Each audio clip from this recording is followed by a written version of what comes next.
Real estate का कोई सवाल, team Sabharwal, your search ends here.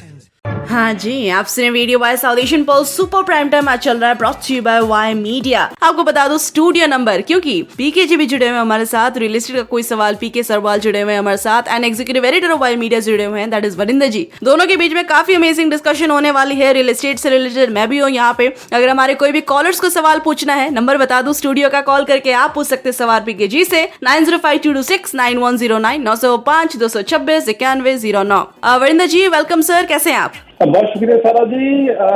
मैं अच्छा हूँ और मौसम भी अच्छा है और आप भी अच्छे हैं, मुझे लग रहा है आपकी आवाज से, क्योंकि आपकी आवाज खनकती हुई गरजती हुई नजर आ रही है, मुझे सुनाई दे रही है। तो इस कारण everything is musical, everything is sunny as of now.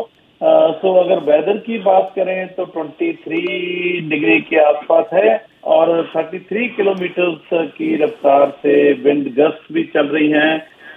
मेरे ख्याल में we are basically transitioning into fall from summer. तो लग रहा है कि मौसम अभी अच्छा है, फूल बाहर खिले हुए हैं, गुलाबी फूल हैं, गुलाब है, लाल है, हाइड्रेंजिया है, अलग अलग कलर का। कुल मिलाकर बहार आई हुई है।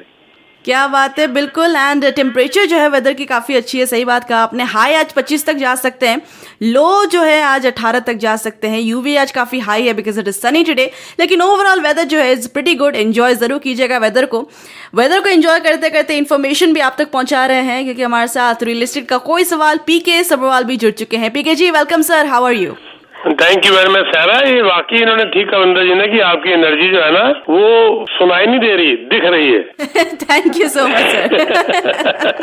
देखो ये एनर्जी वरिंदर जी की बात बहुत अच्छी है। जो आप ये इससे अच्छा क्या कर सकते हैं लोगों के लिए, जब आप उनको एक पॉजिटिव एनर्जी दें और स्माइल दें। ये सबसे अच्छा कंट्रीब्यूशन आपका सोसाइटी के लिए हो सकता है। जब आपकी एनर्जी सॉलिड है, स्ट्रांग है, तो वो आगे आगे चलती है, ये एक चेन बन जाती है। और अगर आप लो है तो सुनने वाला भी लो, वो आगे और लो करते करते रात तक बिल्कुल ही लो। और अगर आप मुस्कुरा रहे हैं तो मुस्कुराहट आपकी फैलती रहती है और आगे आगे बढ़ती है। आपने मुस्कुरा के मिले, वो चेन रिएक्शन हुआ, मैंने आगे मुस्कुरा के बात करी, सारी जिनको मिलता रहा सब मल्टीप्लाई होते रहे। जब आपने नाराजगी से गुस्से में मिले, उसका गुस्सा मैंने किसी और पे उतारा, उन्होंने 10 लोगों में और उतारा, शाम तक पता चला आधी नेबरहुड पूरी गुस्से में बैठी हुई है। तो ये आपका एक पॉजिटिव है। मैंने आपको उस दिन शाम को भी कहा था, लास्ट वेडनेसडे को, कि पॉजिटिव एनर्जी आपके अंदर देखने को मिल रही है, स्पेशली जब आप इंडिया से वापस आए। थैंक यू सो मच पीके जी, बहुत बहुत शुक्रिया। जी जी जी जी जी। रास्ते में सारी इन्होंने अफगानिस्तान की, पाकिस्तान की, इंडिया की सारी एनर्जी इकट्ठी करके यहाँ ला के रख दी। बिल्कुल बिल्कुल वरिंदर जी, बिल्कुल जी जी। और पीके साहब एनर्जी तो आपकी भी बहुत है, क्योंकि आप हमें बहुत सारी अपडेट देते हैं रियल एस्टेट के बारे में, क्योंकि रियल एस्टेट पे तो कनाडा की इकोनॉमी टिकी हुई है। और दूसरी बात मैं कहना चाहूंगा कि हमने तो ठेका ले रखा है स्माइल को फैलाने का, ठीक है ना जी, खुशियां फैलाने का हमने ठेका ले रखा है। मैं ये दावे के साथ कह सकता हूँ जी वरिंदर जी, अगर हम कुछ और नहीं दे सकते ना, तो जो चीज हम फ्री में दे सकते हैं, स्माइल, वो तो दे ही देनी चाहिए। मेरे ऑफिस में मैं जाता हूँ तो सब हमारे बच्चे जो रिसेप्शन में, अंदर एडमिन में, डील में, सोशल मीडिया, अलग अलग डिपार्टमेंट में, पहली कंडीशन है कि जब मैं मिलूं तो सब अच्छी तरह मुस्कुराते हुए मिले मेरे को, क्योंकि मेरे अंदर भी काम करने की ताकत बढ़ जाती है। और कई बार एक आध बार ऐसा भी होता है कि एक आध बच्चा नहीं मुस्कुरा रहा तो पता चलता है जी घर में प्रॉब्लम है, तो मैं कहता हूँ घर की प्रॉब्लम घर छोड़कर आओ। ये अलग अलग तुम्हारे खाने होने चाहिए, दिमाग के अंदर अलग अलग तुम्हारे डिपार्टमेंट होने चाहिए।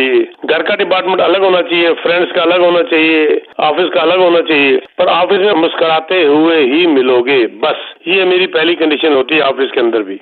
जी जी। मैं थोड़ा सा अपने बारे में फिर बात शुरू करते हैं। अपने बारे में बता दूं कि इंडिया में भी, यहाँ भी, मैं जब भी वहाँ ऑफिस जाता था तो हमारे जो बॉस थे, हमारे एडिटर चीफ या जीएम, वो लोगों को कहते थे कि आप वरिंदर से सीखो कि वो हमेशा स्माइल ही करते रहते हैं, ठीक है ना। तो इसी तरह यहाँ पे भी मैंने अपना गुस्सा कहीं बाहर छोड़ा हुआ है, तो एक तो मुझे गुस्सा नहीं आता, दूसरा मैं कोशिश करता हूँ कि खुद स्माइल करूँ और लोगों के चेहरे पे भी स्माइल देखूं।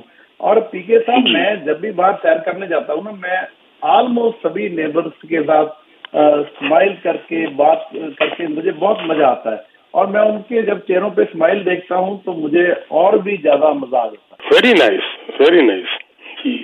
हाँ जी। पीके साहब देखो, मैंने लगता है brighter side is coming forward in the real estate sector. ਜੀ ਤੁਹਾਨੂੰ ਕੀ ਲੱਗਦਾ, ਕਿਉਂਕਿ ਮੈਂ ਕੱਲ ਵੀ ਫਿਗਰ ਦੇਖ ਰਿਹਾ ਸੀ ਕਿ ਇੱਕ ਤਾਂ ਲਿਸਟਿੰਗ ਵੀ ਵੱਧ ਗਈ ਹੈ ਤੇ ਇਸ ਦੇ ਨਾਲ ਥੋੜੀ ਜਿਹੀ 3.3% ਜਿਹੜੀ ਹੈ GTA ਦੀ ਆਪਾਂ ਗੱਲ ਕਰੀਏ ਤਾਂ ਮੈਨੂੰ ਜੋ ਕੱਲ ਫਿਗਰ ਲੱਭਿਆ ਕਿ ਕਾਫੀ देर बाद मैं देख रहा कि 3.3% सेल इंक्रीज हुई है रियल एस्टेट की। जी जी जी। और दो तीन और भी इम्पोर्टेंट खबरें इसके साथ रिलेटेड। एक तो ये सेल भी बढ़ी है, ट्रक की न्यूज है, ऊपर से जो है आपकी इन्वेंटरी भी बढ़ी है 18.5%, प्राइस फ्लैट है, एक्टिविटी बढ़ गई है। इसका मतलब अब नेक्स्ट स्टेप इसका यही होना है, जब एक्टिविटी बढ़ती है पहले तो उसके बाद नेक्स्ट स्टेप यही होता है कि अब प्राइजेस के ऊपर इसका असर पड़ेगा। जो लोग बैठे हुए हैं साइड में उनके लिए एक क्लियर हिंट है कि this is the time to take the incentives from the builders if you are buying from builders, और even in the resale अगर आप ले रहे हैं तो इस वक्त नेगोशिएट हो सकता है और इसका फायदा आज उठा लो और इंटरेस्ट रेट का फायदा तो आपको आगे मिलने ही वाला है। ये ना हो जब आप रुकोगे उसके बाद पता चले 6 महीने के बाद कि वो प्राइस तो फिर बढ़ने शुरू हो गए। हमारा प्राइस एक अलग बात है वीरेंद्र जी, उसके अलावा चॉइस भी खत्म होनी शुरू हो जाती है, चॉइस कम होनी शुरू हो जाती है। आज आपके पास चॉइस है ठोक को जाके लेने के लिए, लेकिन जब आप बायर बढ़ जाते हैं तो फिर आपके पास चॉइस लिमिटेड हो जाती है, तो उसका भी बेनिफिट उठाने के लिए this is the right time. मैं ये पिछले 1-1.5 महीने से कह रहा हूँ, 5 जून से ये बात मैं कह रहा हूँ जब इंटरेस्ट रेट कम हुआ था पहले, कि ये टाइम है इस वक्त,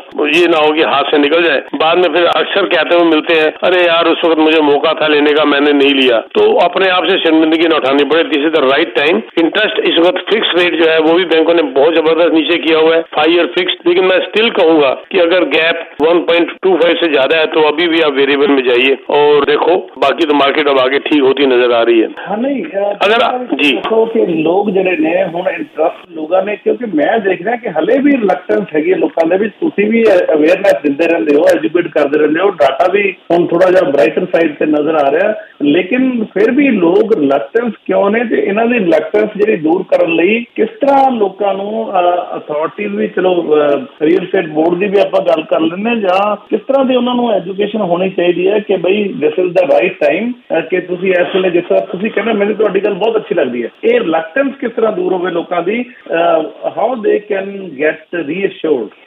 जी देखो, मैं एक गल अपनी से पहले दस दिया कि मेरा जो डील कर देंगे तो उन्होंने वैसी रीश्योरेंस हो जाती है कि साढ़े पीछे पीके सबरवाल उसकी पूरी टीम हैगी। मेरे थे अपॉइंटमेंट्स भी बहुत बढ़ गए ने, मेरे असिस्टेंट और मैसेज आ रहे हैं, कैलेंडर मेरा भरना शुरू हो गया है, दैट मीन्स एक्टिविटी स्टार्ट हो गई है। तो यह जो है एश्योरेंस वैसे देखा जाता है कि जनरल नॉलेज की गल हैगी, समझने की भी गल हैगी कि भाई नेचुरली जब इंटरेस्ट रेट थले और नीचे आएंगे तो इसका असर पॉजिटिव पड़ेगा रियल एस्टेट पे, तो हम तब तक की वेट क्यों करें, तब तक की वेट क्यों करें। आज बायर्स के हाथ में मार्केट है तो पकड़ो मार्केट अपने हाथ में, जब ये कल को बैलेंस्ड हो जाएगी तो फिर आपके यहाँ से मार्केट निकलेगी, इसका सेलर्स मार्केट तो खैर मेरे को होने की उम्मीद नहीं है। और रियल एस्टेट एक ऐसा आपके घर की इनकम के बाद एक ऐसा इन्वेस्टमेंट है जो आपका third earning member of the family बन जाता है। मैं सिंपल सा एग्जांपल देता हूँ कि अगर घर में मियाँ बीवी दोनों कमा रहे हैं और दोनों की जॉइंट इनकम 150,000 है मान लीजिए, वैसे एवरेज इस कंट्री की है 1,09,000, तो चलो 1,09,000 एवरेज ही मान के चलते हैं, और एक घर को भी एवरेज जो घर है वो भी एवरेज मान के चलते हैं 8 लाख,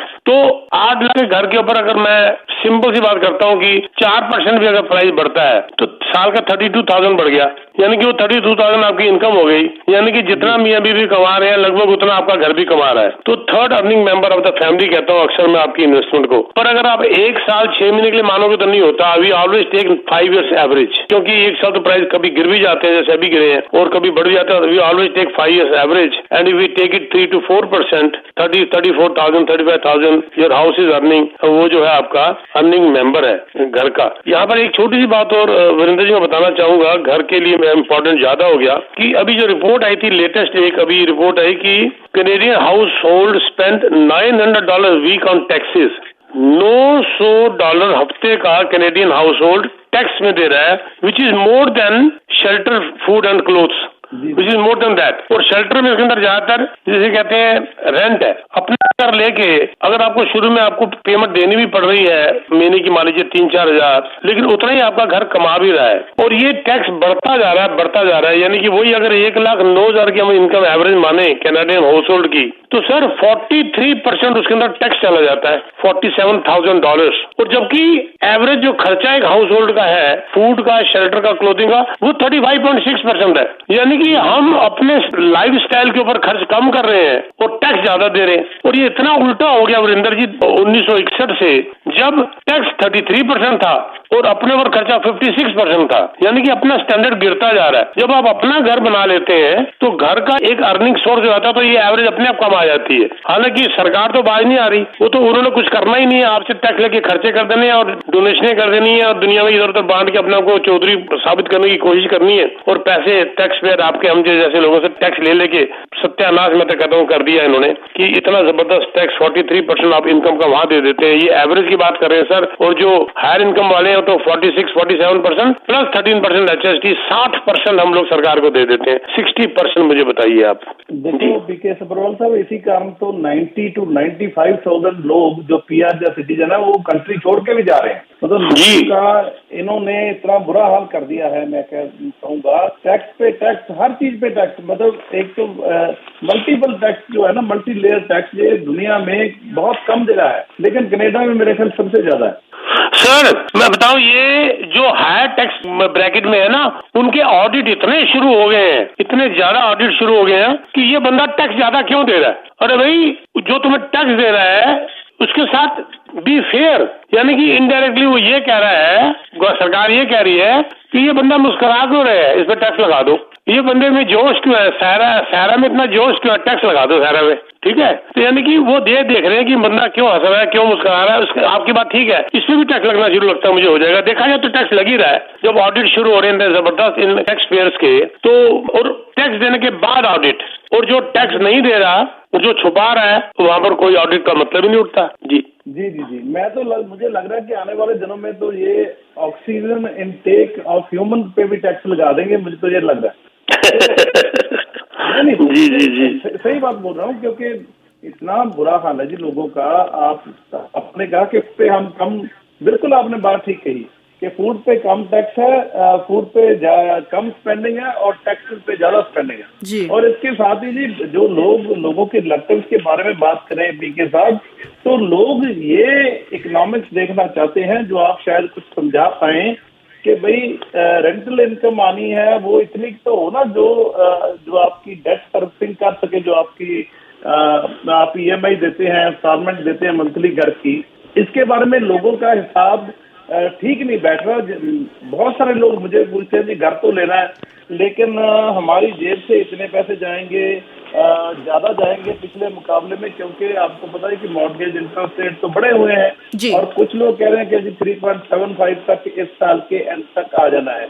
ये सारा कंफ्यूजन क्या है, इसके बारे में थोड़ा सा प्लीज आप जी जी जी सारा कुछ कहना चाहती हैं। जी बिल्कुल Virendra ji, and I think callers भी एक्चुअली वेट कर रहे हैं, तो उनसे भी सवाल ले लेते हैं। स्टूडियो नंबर हमारे लिस्टर्स के लिए मैं बता दूं 9052269109। एक कॉलर जुड़े हैं हमारे साथ।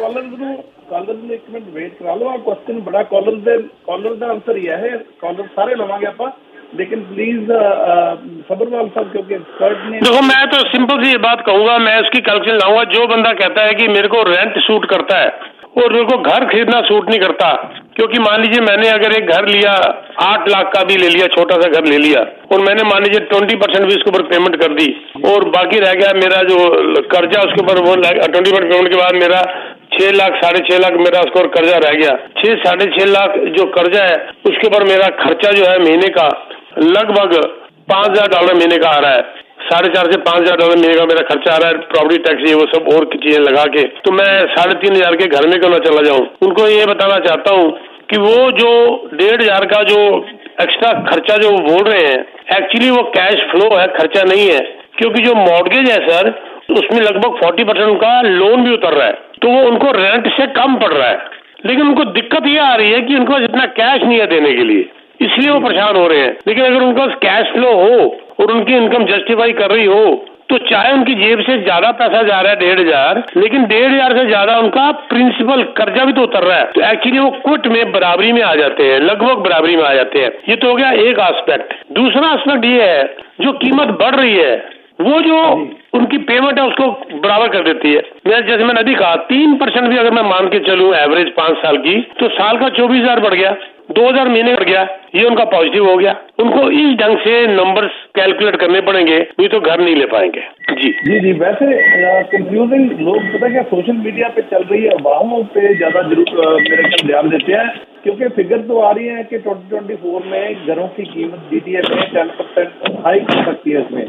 तो दूसरी तरफ लोग अमेरिका से सुन लेते हैं जी यूट्यूब पे या कहीं और फेसबुक पे कि जी घरों की कीमतों में 30 से 40% जो वो डाउनफॉल आएगा इसी एक साल में। तो इसके बारे में थोड़ा बता के फिर आप कॉलर के जवाब। जी देखो बात ये है, जैसे मुझे कोई कहता है, मुझे एक सज्जन मिले लगभग 2 महीने पहले, मैं बहुत खुश हूँ रेंट पे रह के, मैं तो जी पिछले 14 साल से रेंट दे रहा हूँ जी, रेंट अब बढ़ गया तो क्या थोड़ा बहुत, और पिछले 5 सालों से तो मेरा रेंट भी नहीं बढ़ा, और क्योंकि मैं उसी वाले में रेंट पे बैठा हुआ हूँ, और जो है LTV के हिसाब से 2% 2.5% बीच में एक बार बढ़ा भी नहीं था, तो मेरे को तो रेंट में मौज है, मेरे ऊपर तो कोई सिरदर्दी भी नहीं है। And that guy was around 60 years of age, हो सकता वो सुन भी रहे हो मेरी बात, मैं नाम नहीं लूंगा।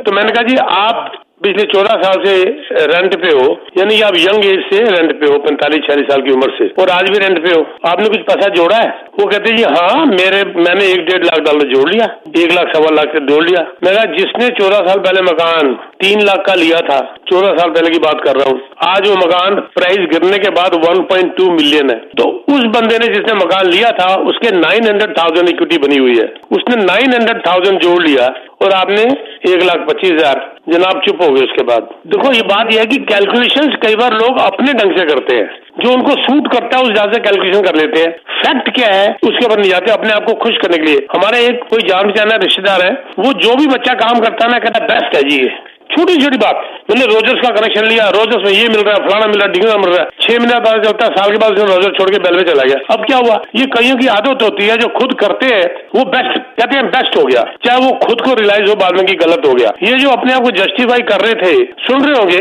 शायद उनको गुस्सा भी आ रहा होगा मेरी बात सुनकर, लेकिन जो कि मैं तो रेंट पे 14,000 रहा हूँ, मैं मौज कर रहा हूँ, मौज खा कर रहे हो, तुम्हारे में और घर वाले के अंदर 9 टाइम्स का इक्विटी का फर्क पड़ गया, 9 गुना, 8 गुना चलो मिनिमम मान लो, दिस इज द फैक्ट।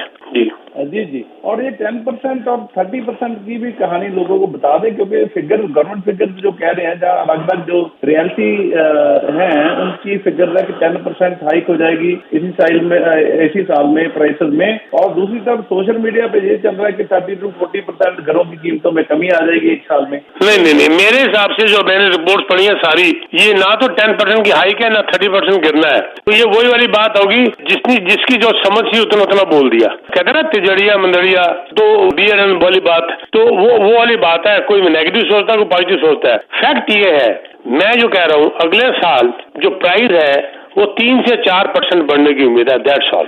ये इंटरेस्ट रेट जितना मर्जी नीचे आ जाए, 3 से 4% प्राइस बढ़ने की उम्मीद है, एक्टिविटी बढ़ जाएगी। 2026 की बात मैं नहीं करता, पर 25 में तो मुझे ये उम्मीद है। जी बहुत शुक्रिया सबरवाल साहब। हाँ जी सारा जी, ਤੁਸੀਂ कॉलर ले लो, गलबात का सिलसिला इस तरह जारी रहेगा। जी बिल्कुल, आई थिंक अनफॉर्चुनेटली बहुत सारे कॉलर्स जो है हमारे ड्रॉप हो गए थे, कोई बात नहीं, आप दोबारा कॉल कर सकते हैं। नंबर जो है नोट कर लीजिए 9052269109। एक कॉलर जुड़े हैं हमारे साथ। Welcome to Y media, please go ahead जी।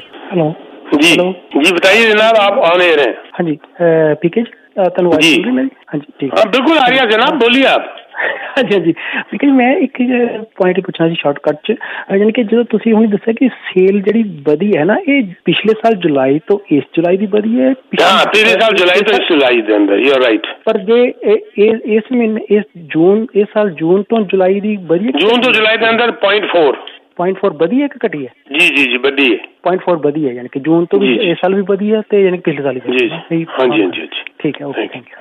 जी पीके साहब जी, तो ये जो बात कर रहे हैं ना, सोच की बात कर रहे थे, लोगों की सोच की बात, कि भाई जो अपने ढंग से जब सारे सोचते हैं कि मैंने ठीक किया, जो मैं कर रहा हूँ ठीक कर रहा हूँ। मुझे कई बार कहते हैं, कई बार मेरे को बंदा आता है, वो कहते हैं जी मेरा जो पड़ोसी है, मेरा दोस्त भी बड़ा अच्छा, वो कहता है जी इन्वेस्टमेंट बिल्कुल मत करना, मैंने बड़े लोगों को घाटे खाते हुए देखा है। मैंने उनसे पूछा जी वो तुम्हारा पड़ोसी जो है वो उसने कोई इन्वेस्टमेंट किया है? कहते नहीं, वो तो किराए पे रहता है।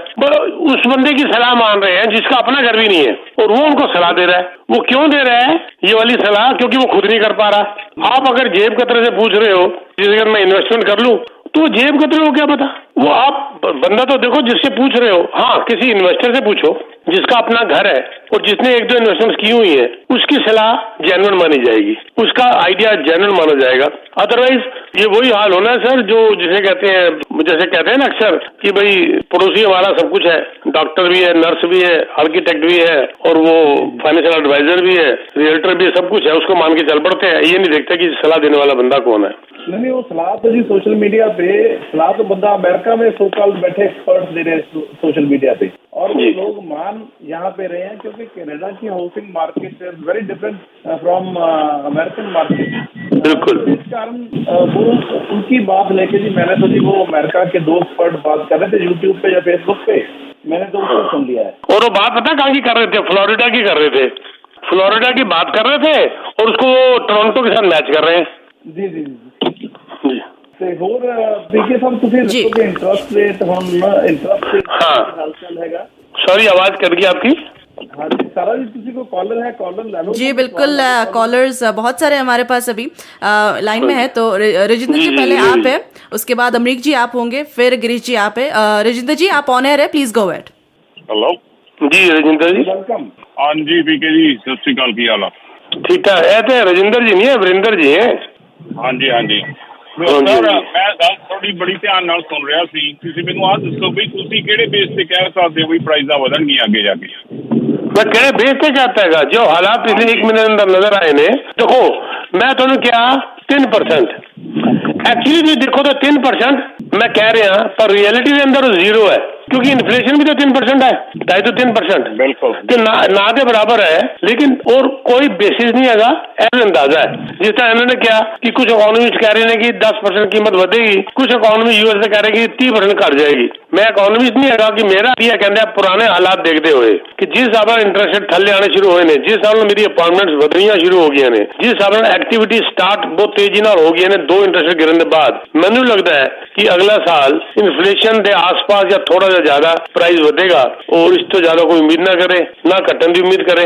मेरा अंदाजा ही है सर, मैं तो अंदाजा गलत भी हो सकता है। नहीं सर, क्योंकि हुण देखो ना 2 इंटरेस्ट रेट गिर चुके हैं ते हजे भी जिहड़ी रिपोर्ट ट्रैप दी आई है वो कहंदे 5% प्राइस गिरी है जुलाई दे विच। हालांकि जुलाई वाला महीना जिहड़ा हुंदा अपना पूरा नहीं सर, तुसीं कंपेयर कर रहे हो लास्ट जुलाई तो। हाँ जी लास्ट जुलाई तो। हाँ लास्ट जुलाई तो, हाँ जी हाँ जी। ਤੇ ਕਿਉਂਕਿ ਨਹੀਂ ਤਾਂ ਜੁਲਾਈ ਦੇ ਵਿੱਚ ਤਾਂ ਆਪਣਾ ਪੂਰਾ ਬਿਜ਼ੀ ਹੁੰਦਾ ਕੰਮ, ਕਿਉਂਕਿ ਸਤੰਬਰ ਤੱਕ ਮੂਵ ਹੋਣਾ ਹੁੰਦਾ ਲੋਕਾਂ ਨੇ, ਉਹ ਕਲੋਜ਼ਿੰਗ ਉਸ ਹਿਸਾਬ ਨਾਲ ਮਿਲ ਜਾਂਦੀ ਹੈ ਉਹਨਾਂ ਨੂੰ, ਰਾਈਟ। ਤੇ 2 ਇੰਟਰਸਟ ਰੇਟ ਤੋਂ ਬਾਅਦ ਤਾਂ ਪ੍ਰਾਈਸਾਂ ਹਜੇ ਤੁਰੀਆਂ ਨਹੀਂ ਉੱਪਰ ਨੂੰ। ਤੇ ਨਹੀਂ ਸਰ, ਦੂਜਾ ਇੰਟਰਸਟ ਰੇਟ ਗਿਰਿਆ ਹੀ ਉਹਨੇ ਜੁਲਾਈ 'ਚ ਨਾ ਸਰ, ਉਹਨੂੰ ਟਾਈਮ ਵੀ ਕੀ ਹੋਇਆ ਮੈਨੂੰ ਦੱਸੋ ਨਾ। ਅਜੇ ਉਹਦਾ ਟਾਈਮ ਹੀ ਕੀ ਹੋਇਆ, ਜਿਹੜਾ ਜੁਲਾਈ 'ਚ ਉਹਦਾ ਇੰਟਰਸਟ ਰੇਟ ਗਿਰਿਆ 24 ਜੁਲਾਈ ਨੂੰ ਸਰ, 2 ਹਫ਼ਤੇ ਵੀ ਨਹੀਂ ਹੋਏ ਸਰ ਇਸ ਗੱਲ ਨੂੰ। ਟਾਈਮ ਲੱਗਦਾ ਹਰ ਚੀਜ਼ ਨੂੰ ਯਾਰ, ਪਹਿਲੇ ਮਾਰਕੀਟ 'ਚ ਲੋਕੀ ਆਣਗੇ, ਥੋੜੀ ਐਕਟੀਵਿਟੀ ਵਧੇਗੀ, ਇਟ ਟੇਕਸ few months। तो देखो 4 सितंबर को रेट गिरने के बाद भी कोई जल्दी नहीं बदलने वाला है, थोड़ा टाइम लगेगा। थोड़ा सेंटीमेंट्स पॉजिटिव होए ने, थोड़े जो लोग मार्केट जाए। मैं तो अपनी गल करांगा, मेरे तो अपॉइंटमेंट्स बढ़ गए हैं बहुत ज्यादा, मेरे तो कॉल्स बहुत बढ़ गए हैं बहुत ज्यादा। वो तो अंदाजा लग गया कि हलचल स्टार्ट हो चुकी है। पहले तो हलचल स्टार्ट होगी, उसके बाद कम शुरू होएगा ना सर। ਬਿਲਕੁਲ ਸਰ, ਪਰ ਜਿਹੜਾ ਮੇਨ ਰੀਜ਼ਨ ਮੈਨੂੰ ਲੱਗਦਾ ਵੀ ਪ੍ਰਾਈਸਿਸ ਦਾ, ਜਿਵੇਂ ਤੁਸੀਂ ਕਹਿ ਰਹੇ ਹੋ ਵੀ 3% ਦਾ ਹੀ ਚਾਂਸਸ ਦਾ ਉਹਦਾ, ਕਿਉਂਕਿ ਹੋਰ ਖਰਚੇ ਵੀ ਲੋਕਾਂ ਦੇ ਕਾਫੀ ਵਧੇ ਆ। ਮੈਂ ਹੁਣ ਆਪਣੀ ਇੰਸ਼ੋਰੈਂਸ ਲਗਾ ਲਓ, ਟੈਕਸਿਸ ਲਗਾ ਲਓ, ਮੇਰੀ ਆਪਦੀ ਇੰਸ਼ੋਰੈਂਸ $68 ਦਾ ਫਰਕ ਪੈ ਗਿਆ ਮਹੀਨੇ ਦਾ, ਕਾਰ ਦੀ ਤੇ ਘਰ ਦੀ। ਕਈਆਂ ਦੀ ਤਾਂ 30-40% ਦਾ ਫਰਕ ਪੈ ਗਿਆ। ਗਰੋਸਰੀ ਹਾਈ ਆ, ਟੈਕਸਿਸ ਹਾਈ ਆ, ਜੇ ਕੋਈ ਤੁਸੀਂ ਚੀਜ਼ ਠੀਕ ਕਰਾਉਣੀ ਆ ਉਹਦਾ ਖਰਚਾ ਜ਼ਿਆਦਾ ਆ। ਕੱਲੀ ਆਪਾਂ ਘਰਾਂ ਦੀ ਕੀਮਤ ਵੀ, ਹੁਣ ਅਰਨਿੰਗ ਆਪਣੀ ਵੱਧ ਤੋਂ ਵੱਧ 1 ਸੋਰਸ ਹੁੰਦਾ, 2 ਸੋਰਸ ਹੁੰਦੇ ਆ, 3 ਸੋਰਸਿਸ ਹੋ ਸਕਦੇ ਆ। ਖਰਚਣ ਦੇ ਆਪਣੇ ਕਿੰਨੇ ਸੋਰਸਿਸ ਨੇ, ਤਾਂ ਕਰਕੇ ਉਹ ਜਿੰਨਾ ਚਿਰ ਹੋਰ ਸਾਰਾ ਕੁਝ ਅਫੋਰਡੇਬਲ ਨਹੀਂ ਹੁੰਦਾ, ਮੈਨੂੰ ਲੱਗਦਾ ਨਹੀਂ ਘਰਾਂ ਦੇ ਵਿੱਚ ਜ਼ਿਆਦਾ ਲੋਕ ਸਰ। ਤਾਈਓ ਤੇ ਬੈਂਕਰਪਸੀ ਕੰਜ਼ਿਊਮਰ ਸੋਲਵੈਂਸੀ ਦੀ ਇਨਸੋਲਵੈਂਸੀ ਦੀ ਰਿਪੋਰਟ ਜਿਹੜੀ ਤੁਸੀਂ ਸੁਣੀ ਹੈ, ਜਿਹੜੀ ਲੇਟੈਸਟ ਆਈ ਹੈ? ਹਾਂਜੀ ਉਹ ਹਾਈ ਗਈਆਂ ਨੇ, ਰਾਈਟ सर। नो सर, सुनो, 359 consumers file insolvency per day, 359 consumer every day. Largest in June हैगा सर। ਇਹ ਦੇਖੋ ਤੁਹਾਡੀ ਵਾਲੀ ਗੱਲ ਆ ਗਈ ਨਾ, ਅਫੋਰਡ ਹੀ ਨਹੀਂ ਕਰ ਪਾ ਰਹੇ, ਖਰਚੇ ਵੱਧ ਗਏ, ਇੰਸ਼ੋਰੈਂਸ, ਸਬਜ਼ੀ, ਇਹ ਉਹ, ਗੈਸ, ਸਭ ਕੁਝ ਘਰ ਹੀ ਨਹੀਂ ਅਫੋਰਡ ਕਰ। ਇਨਸੋਲਵੇंसीज 350 ਸਰ, 11,000 ਪਲੱਸ ਇਨਸੋਲਵੇंसी फाइलिंग ਹੋਈਆਂ ਨੇ 1 ਸਾਲ ਦੇ ਅੰਦਰ, ਸੌਰੀ 1 ਜੂਨ ਦੇ ਅੰਦਰ, ਨਾਟ 1 ਸਾਲ ਦੇ ਅੰਦਰ, 1 ਮਹੀਨੇ ਦੇ ਅੰਦਰ 11,000 ਪਲੱਸ ਇਨ ਓਨਲੀ ਇਨ ਜੂਨ। ਮਤਲਬ ਬੰਦੇ ਇਨਸਾਨ ਔਨ ਦਾ ਲਾਈਟਰ ਸਾਈਡ ਜਿਹੜੀ ਹੈਗੀ ਕਿ ਜਿਹੜੇ ਇਨਸੋਲਵੇंसी ਟਰਸਟੀ ਨੇ ਉਹਨਾਂ ਦੇ ਵਾਸਤੇ ਬੜਾ ਵਧੀਆ ਟਾਈਮ ਹੈ।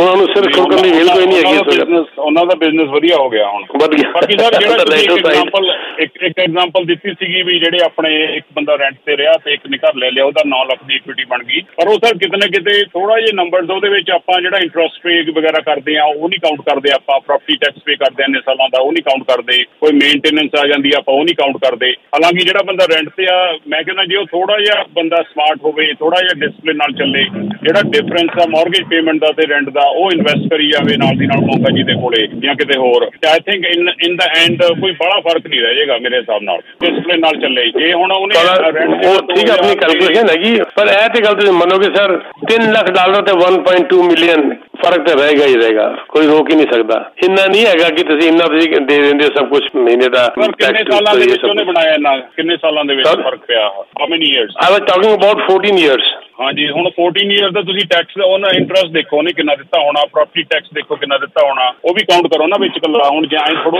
ਥੋੜੀ ਦੇਰ ਪਹਿਲੇ ਅਸੀਂ ਕੈਲਕੂਲੇਟ ਕੀਤਾ ਸੀਗਾ, ਹੁਣ ਜਾ ਕੇ ਨੈਗੇਟਿਵ ਹੋਇਆ ਹੈ, ਲੇਕਿਨ ਉਸ ਜ਼ਮਾਨੇ ਤੇ ਪੋਜ਼ਿਟਿਵ ਸੀਗਾ, ਪੋਜ਼ਿਟਿਵ ਸੀ ਸਭ ਕੁਝ, ਰੈਂਟ ਤੋਂ ਜ਼ਿਆਦਾ ਪੋਜ਼ਿਟਿਵ ਸੀਗਾ। ਕਿਉਂ? ਕਿਉਂਕਿ ਜਿਹੜਾ ਤੁਸੀਂ ਕਹਿੰਦੇ ਹੋ ਜੀ ਮੇਰੇ ਪੱਲਿਓਂ ਪੈਸਾ ਚਲਾ ਗਿਆ, ਉਸ ਜ਼ਮਾਨੇ 'ਚ ਮੰਨ ਲਓ $300, ਲੇਕਿਨ ਤੁਸੀਂ ਇਹ ਸੋਚੋ ਕਿ ਉਸ ਜ਼ਮਾਨੇ ਦੇ ਅੰਦਰ $300 ਪੱਲਿਓਂ ਚਲਾ ਗਿਆ, ਲੇਕਿਨ ਤੁਹਾਡਾ $700 ਕਰਜ਼ਾ ਵੀ ਤਾਂ ਉਤਰ ਗਿਆ। ਉਹ 400 ਪਲੱਸ ਵੀ ਤੇ ਮੰਨ ਕੇ ਚਲੋ, ਕਈ ਸਾਲ ਪਲੱਸ ਹੋਇਆ, ਕਈ ਸਾਲ ਮਾਈਨਸ ਹੋਇਆ, ਇਹ ਵੀ ਤਾਂ ਦੇਖੋ ਨਾ ਸਰ। ਹੁਣ ਵੀ ਅਗਰ ਉਹ ਕਹਿੰਦਾ ਜੀ ਮੇਰੇ ਪੱਲੇ 2000 ਐਕਸਟਰਾ ਜਾ ਰਿਹਾ ਹੈ ਤੇ ਮੈਂ ਉਹਨਾਂ ਨੂੰ ਕਹਿਣਾ ਜੀ 2000 ਤੁਹਾਡਾ ਕਰਜ਼ਾ ਵੀ ਤਾਂ ਉਤਰ ਰਿਹਾ ਹੈ, ਬਰਾਬਰੀ ਹੋ ਗਿਆ ਨਾ ਤੁਹਾਡਾ। ਬਿਲਕੁਲ, ਮਾਰਗੇਜ ਥੱਲੇ ਆ ਰਹੀ ਨਾ ਸਰ। ਹਾਂਜੀ ਠੀਕ ਹੈ, ਉਹ ਅਸੀਂ ਕਾਊਂਟ ਹੀ ਨਹੀਂ ਕੀਤੀ ना। Thank you sir, thank you very much. Thank you so much. I think हमारे साथ एक और कॉलर जुड़े हुए हैं। अमरीक जी आप ऑन एयर है, उसके बाद गिरीश जी आप होंगे। जी अमरीक जी। बड़ी मेहरबानी साडी। और सब तो पहला पीके सबरवाल साहब ਤੁਹਾਡਾ और पंकज मोंगा साहब जी साडे बड़े भरा ने तुसीं, और साडा सारा वेलकम। और मेरी पीके साहब गल ये है कि रेजिडेंशियल जिहड़ी कंस्ट्रक्शन है ਉਹਦੇ ਵਿੱਚ ਜਿੰਨੇ ਵੀ ਕੰਟਰੈਕਟਰ ਜਾਂ ਸਬ ਕੰਟਰੈਕਟਰ ਹੁੰਦੇ ਆ ਉਹ ਜ਼ਿਆਦਾਤਰ ਖਰੇ ਨਹੀਂ ਉਤਰਦੇ। ਮੈਂ ਗੱਲ ਕਰ ਰਿਹਾ ਸਬਰਵਾਲ ਸਾਹਿਬ ਜਿਹੜੇ ਨਵੇਂ ਘਰ ਬਣਾਉਂਦੇ ਨੇ ਜੀ, ਪੁਰਾਣੇ ਘਰਾਂ ਨੂੰ ਤੋੜ ਕੇ ਕਹਿ ਲਓ, ਜਾਂ ਕਿਤੇ ਲਾਟ ਦੇ ਵਿੱਚ ਕਿਸੇ ਦਾ ਕੋਈ ਏਕੜ ਦਾ ਲਾਟ ਹੈ, 2 ਏਕੜ ਦਾ ਲਾਟ ਪਿਆ, ਉਹਦੇ ਵਿੱਚ ਬਣਾ ਰਿਹਾ ਬੰਦਾ ਘਰ, ਬ੍ਰੈਂਡ ਨਿਊ ਘਰ ਬਣਾ ਰਿਹਾ, ਪਰ ਜ਼ਿਆਦਾਤਰ ਖਰੇ ਨਹੀਂ ਉਤਰਦੇ ਰੈਜ਼ੀਡੈਂਸ਼ੀਅਲ ਕੰਸਟਰਕਸ਼ਨ ਦੀ। ਇਕੱਲੀ ਰੈਜ਼ੀਡੈਂਸ਼ੀਅਲ ਗੱਲ ਕਰ ਰਿਹਾ ਤੇ ਬੰਦੇ ਕੋਲ ਪੈਸਾ ਹੈਗਾ, ਬੰਦਾ ਚਾਹੁੰਦਾ ਮੈਂ ਵਧੀਆ ਘਰ ਬਣਾਵਾਂ ਔਰ ਉਸ ਘਰ ਦੇ ਮੂਹਰੇ ਗੇਟ ਵੀ ਲਾ ਕੇ ਆਪਣਾ ਗੋਤ ਵੀ ਲਿਖਾਂ, ਜਿੱਦਾਂ ਸੱਭਰਵਾਲ ਲਿਖਾਂ ਮੂਹਰੇ ਸੱਭਰਵਾਲ ਰੈਜ਼ੀਡੈਂਸ ਤੋਂ, ਪਰ ਕਿਤੇ ਨਾ ਕਿਤੇ ਸਵਾਦ ਨਹੀਂ ਆਉਂਦਾ।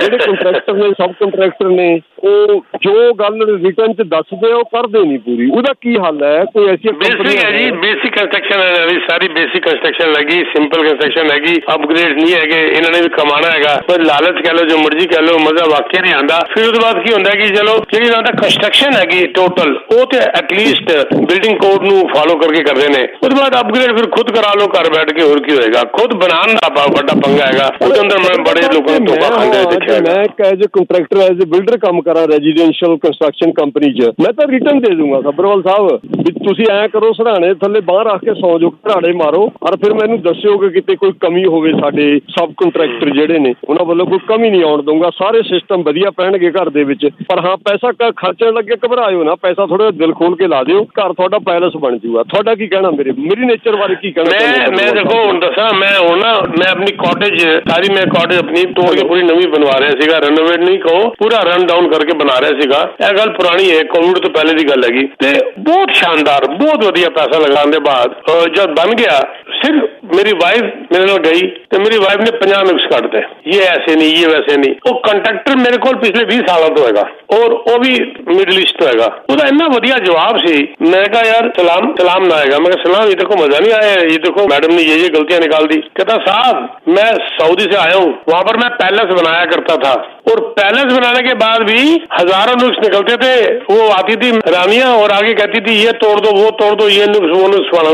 ये तो आपकी सेटिस्फेक्शन में डिपेंड करेगा। तो कहता मैं वहां भी बड़े बड़े पैलेस बना के तोड़ के आ जाता था, वो कई चीजें तोड़ते थे, दोबारा बनाते थे, ये इसको हटा दो, ये नहीं अच्छा लगा। यहाँ तो खैर आपका पैलेस है, ये नुक्स तो जाएगा, जितना मर्जी कर लो, नुक्स तो निकलेंगे। तो ये मैं प्रैक्टिकल सी बात बता रहा हूँ, जो कि मैं 6-7 साल पुरानी बात बता रहा हूँ, जो मेरे कंट्रैक्टर ने मुझे कही। जी क्या बात है, बहुत बहुत शुक्रिया पीके जी। एंड 2 और कॉलर्स जुड़े हुए हमारे साथ, उसके बाद रैप अप भी करना है शो को, तो बहुत क्विकली हमारे साथ गिरीश जी जुड़े हुए हैं। गिरीश जी आप पहले जाइए, उसके बाद प्रवीण जी है, वो भी जाने वाले हैं। तो गिरीश जी पहले आप जाइए, please go ahead. Hello Sabharwal ji, नमस्कार जी। नमस्कार गिरीश जी। हाँ जी सौरभ जी, ये अपने कुछ संख्या बढ़ी है जो पावर ऑफ सेल पे घर जा रहे हैं, पहले से अभी कुछ फर्क है? और इस साल जनवरी से लेके अब तक ये for example semi detach home या डिटैच होम के प्राइसेस में बढ़ोतरी हुई है, घटे हैं जी? नहीं, प्राइसेस तो इनके कम ही हुए हैं और इस साल, और जो पहले 5% कहा था वो लास्ट ईयर से कंपैरिजन था, अभी 0.4 के आसपास कम हुआ प्राइस एवरेज। देखो, जब कंज्यूमर इंसॉल्वेंसीज बढ़ती है ना तो पावर ऑफ सेल बढ़ती है। अब मेरे पास फिगर नहीं है इस वक्त, लेकिन बड़ी है, ये बड़ी है। और मैंने जैसे अभी कहा कि ये इंसॉल्वेंसी ट्रस्टी बहुत बिजी हो चुके हैं इस वक्त, तो मैं भी अपने बहुत रिस्पेक्टेड हमारे हैं, बहुत रिस्पेक्टेड हमारे कलसी साहब, आपने नाम सुना होगा मिस्टर कलसी, बहुत ही brilliant and very respected person in our society. Just वैसे में उनको मिला था एक on a cup of tea, उनसे बातें भी चल रही थी, तो बहुत ज्यादा ये इस वक्त बढ़ चुका है जी। और ये प्राइजेस जो है ये मेरे ख्याल से अब लोएस्ट है, बाकी जैसे कहते हैं बढ़ने की उम्मीद है, घट होने की उम्मीद कम है। अच्छा सबरवाल साहब, वो जो है ना वो रिपोर्ट जिसमें कहते हैं 43% टैक्स है, उसमें शेल्टर कॉस्ट 21%, 22% ऐसे कुछ गिना हुआ है, वो 22% तो कम है जी? नहीं, उसके अंदर जो है, जो रिपोर्ट आई थी उसके अंदर फ्रेजर अलग अलग 3 चीजें थी ना जी, उसका फूड था, शेल्टर था और क्लोथिंग थी, राइट? हाँ जी हाँ। और टोटल 35.6% था इन बेसिक नेसेसिटीज के ऊपर टोटल जा रहा था। हाँ, लेकिन ये शेल्टर वाला है ना, इसमें मुझे मेरा विरोधाभास है। ये शेल्टर बहुत 21-22% लिखा हुआ है, ये बहुत कम है, अच्छा ज्यादा है। तो नहीं, वो रेंट की बात हो रही थी सर, ओनर्स की नहीं है। मैं पहले ही बोल रहा था रेंट की बात हो रही थी। मैं आपको इसके ऊपर एक फिगर और भी दे देता हूँ। 1961 से कंपेयर हो रहा था ये 2023। हाँ जी हाँ जी। सर, इन्फ्लेशन जंप हुआ है 901%, मतलब फ्रॉम 61 2023, और इनकम टैक्स पता कितना बड़ा है? 2705%, मतलब इन्फ्लेशन का 3 गुना टैक्स बढ़ गया। आप बताइए। और उसके अंदर जब आप शेल्टर की बात कर रहे हैं, शेल्टर 2000% बढ़ा है, फूड 900% बढ़ा है और क्लोथिंग 478% बढ़ी है। अच्छा सर, यानी कि टैक्स बताइए, इन्फ्लेशन का 3 गुना टैक्स बढ़ गया। और shelter cost, food cost, clothing cost लोगों के स्टैंडर्ड नीचे आता जा रहा है। कहाँ बैठे हैं, किस कंट्री में बैठे हैं, मुझे तो यही समझ नहीं आ रहा।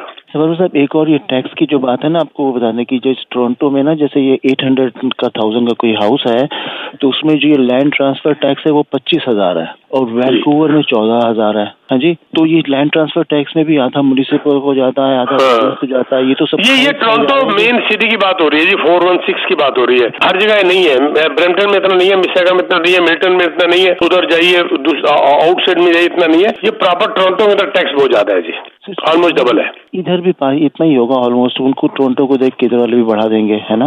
वो अभी तो नहीं बढ़ा, लेकिन है टोरंटो में ज्यादा है। ओके जी, धन्यवाद, थैंक यू जी अभी के लिए जी। आप ऑन एयर है। Next caller ji, please go ahead ji. I think उनका कॉल शायद ड्रॉप हो गया, कोई बात नहीं। Varinder ji please go ahead.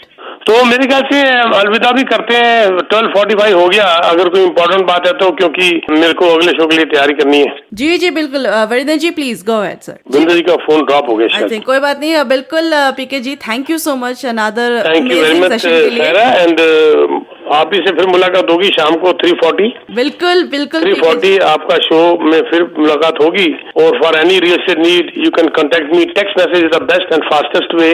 Text message me 647-299-4757 647-299-4757। Thank you very much. Thank you ji, thank you so much हमारे साथ जुड़ने के लिए पीके जी, बहुत बहुत शुक्रिया आपका। रियल एस्टेट का कोई सवाल, पीके सवाल जी हमारे साथ जुड़े हुए थे, काफी सारी अमेजिंग बातें करी हमारे साथ, रियल एस्टेट की ढेर सारी अपडेट आपके साथ शेयर करी है।